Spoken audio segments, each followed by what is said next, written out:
What is up, fishing addicts? On today's video we'll be doing some little bit of review on the C-Tug that I have purchased almost about 2 years ago, and a couple of guys asked me about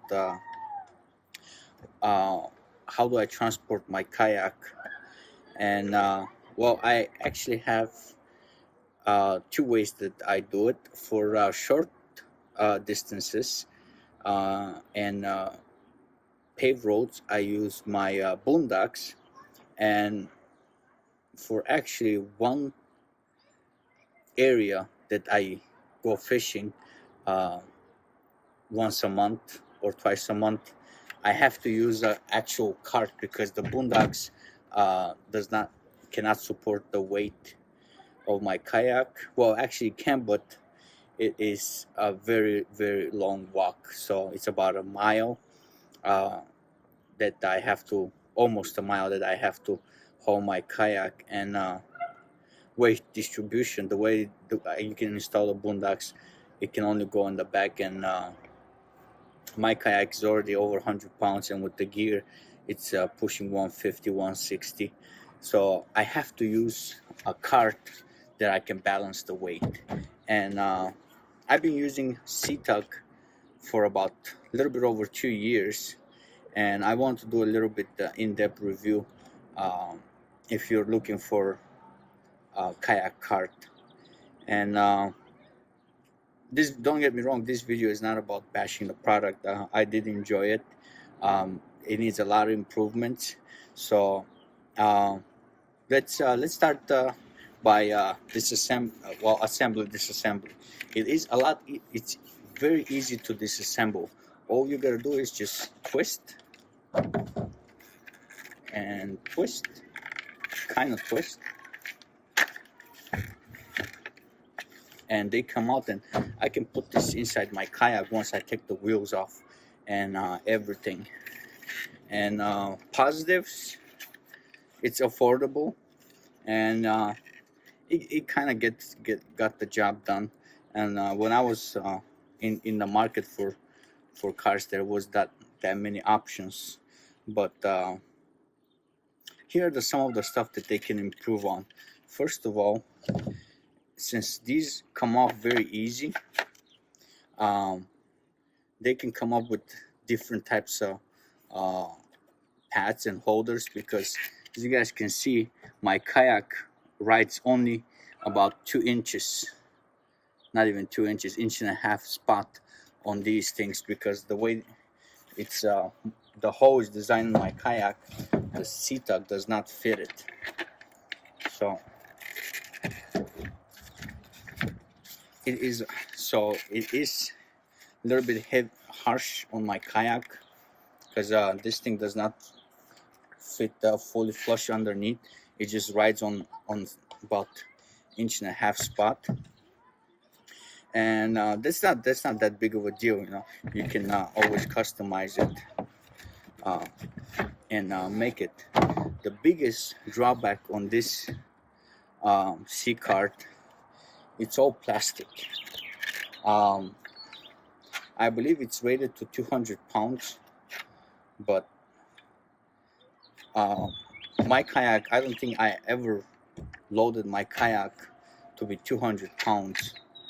But what happened was, I don't know if you guys are going to be able to see, the frame over here cracked. The frame over here is cracked. It just ran out of warranty, so tough luck, I guess, on that part. And the other thing is, this little thing, it's completely useless. You're supposed to hold it in its place while you load your kayak. I could never got it to work. And the other major issue with this thing is where the tires go. I mean, this thing has a lot of friction. There's no bearings, there's no nothing. I actually had to put grease on it so I can reduce the friction. As you guys can see, this thing, it's been eating away from the wheels. the little green spots. And I believe these things, let me drop this, I believe these things are replaceable, but I don't think it would have cost too much money just to put a bearing system like there is on other manufacturers. And also, within a couple of times of using it, over here this is cracked. I had to glue it actually, so it's super glued into its place. And this thing, I don't know if you guys can see, but it's slightly bent. And compared to this is perfectly straight, and this one is bent up a little bit. So like I said, I believe this is rated to 200 pounds, but I don't think I have ever loaded my kayak that much. And for long distance that I use it for, it worked, but it needs a lot of improvements. If you're carrying a short distance, it works, but if you're carrying it for short distance, there's other options and cheaper options. I bought it for 150 bucks over Amazon, and it served me well. But like I said, there is better products than this. I wish they need to improve on their design. And a couple of my friends have the same system. What they had an issue was with these things breaking a lot and coming off and breaking. Leg arms, these things breaking. This is extremely flimsy. These things break. It did not happen to me, but a couple of guys I fished with, they had a lot of problems with those. And like I said, it did not fit my hull, which I doubt it fits most kayaks, but a lot of people use it. Would I recommend it? Yes and no. Am I satisfied with it? I would say 50-50.